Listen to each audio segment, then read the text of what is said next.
Di kabinet saya pun, kabinet Merah Putih, ternyata banyak sekali orang NU di dalamnya.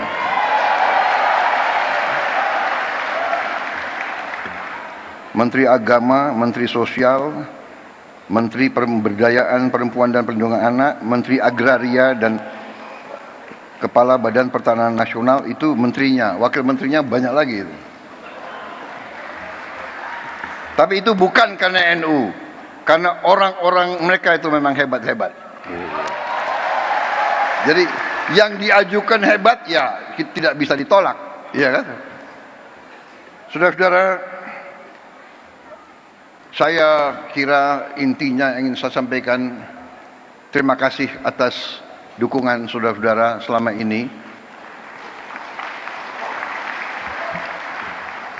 Dukungan untuk pemerintah Republik Indonesia. Ya. Terima kasih komitmen saudara-saudara. Kita semua berkepentingan. Kita semua punya keinginan, kita semua bertekad ingin Republik Indonesia itu menjadi negara yang berhasil. Karena dalam dunia ini ada negara yang berhasil, ada negara yang begitu-begitu saja, dan ada negara yang gagal. Negara yang berhasil memang itu adalah sesuatu yang tidak bisa kita anggap bagaikan suatu yang jatuh dari langit.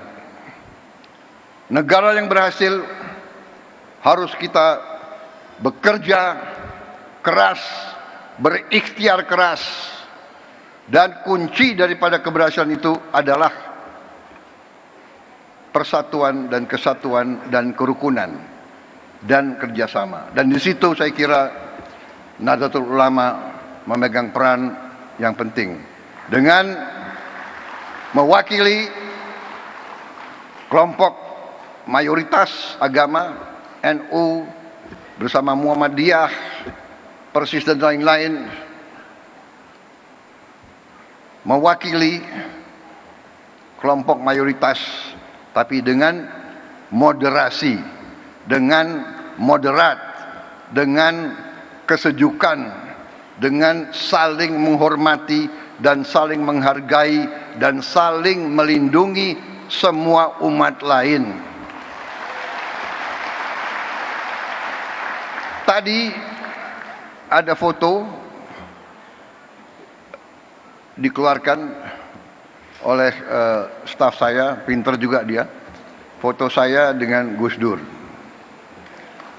Salah satu kepemimpinan Gus Dur yang patut kita teladani adalah komitmen beliau untuk mewakili Islam dalam moderasi, dalam kesejukan, dalam perdamaian.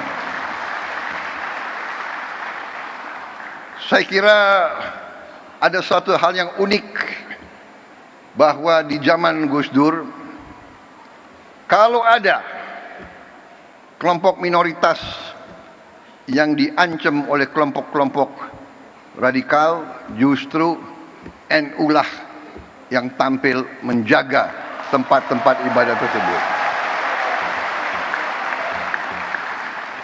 Saya pun waktu saya menjadi ketua umum Gerindra, saya ingat contoh Gus Dur.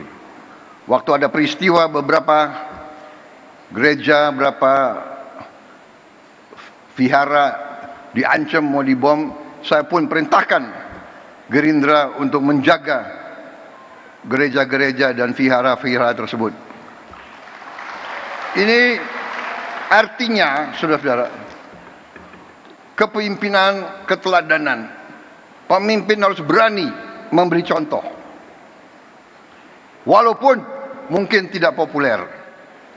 Pada saat itu Gus Dur mungkin kurang populer dengan banyak orang karena beliau berani.